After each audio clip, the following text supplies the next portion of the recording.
அனைவருக்கும் அன்பு மிகுந்த வணக்கம்.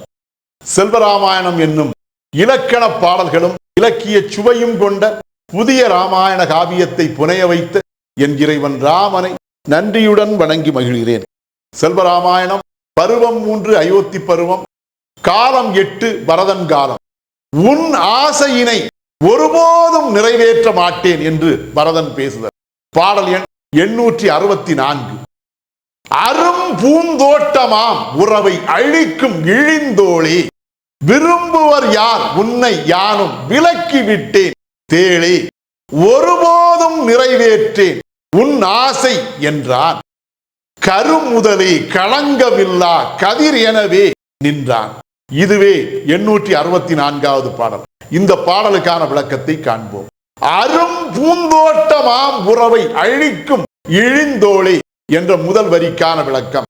அருமையானதும் மிகவும் அழகு மிகுந்ததுமான ஒரு பூந்தோட்டம் போலவே காணப்படக்கூடிய நம்முடைய உறவினர்கள் அனைவரும் அன்பினால் இணைந்து ஒன்று கூடி அமைத்த நம்முடைய உறவு கூட்டம் என்கிற உறவு தோட்டத்தையே அழிப்பதற்காக வந்த இழிய குணம் கொண்டவனே, விரும்புவர் யார் உன்னை யானும் விலக்கி விட்டேன் தேளே. அவ்வாறு இழிந்த குணம் கொண்ட உன்னை யார்தான் விரும்புவர்? எவருமே விரும்ப மாட்டார். நானும் உன்னை என்னுடைய உறவில் இருந்தே விலக்கி விட்டேன். தாய் மகன் என்கிற உனக்கும் எனக்கும் இடையே இருந்த அந்த தாய் மகன் என்கிற அந்த உறவில் இருந்தும் உன்னை முழுவதுமாய் நானும் விலக்கி விட்டேன். ஏனென்றால் நீ தேளை போலவே உடனிருந்தே விடத்தை கொட்டக்கூடியவள். அத்தகைய தன்மை கொண்ட உன்னை நானும் உறவில் இருந்தே விலக்கி விட்டேன். ஒருபோதும் நிறைவேற்றேன் உன் ஆசை என்றான்.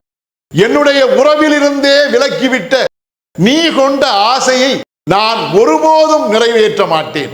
பரதனே நாடாள வேண்டும் என்கிற உன்னுடைய ஆசையை ஒருபோதும் நான் நிறைவேற்ற மாட்டேன் என்றான்.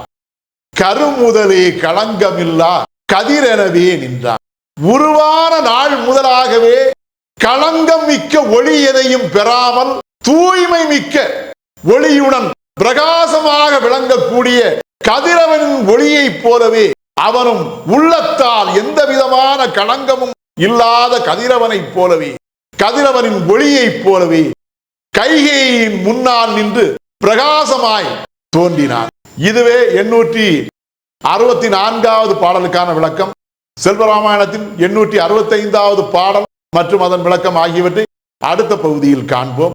இறையருளால் அடியேன் இயற்றிய நல்லதோர் இலக்கியத்தையே செல்வராமாயண காவியமாக உங்கள் முன் தொடர்ந்து வழங்கி வருகிறேன். உங்கள் அன்பையும் ஆதரவையும் தொடர்ந்து தந்து இந்த புதிய ராமாயண காவியத்தை அனைவரிடத்திலும் கொண்டு சேர்க்குமாறு உங்களை அன்போடு கேட்டுக்கொள்கிறேன். அனைவருக்கும் நன்றி, வணக்கம்.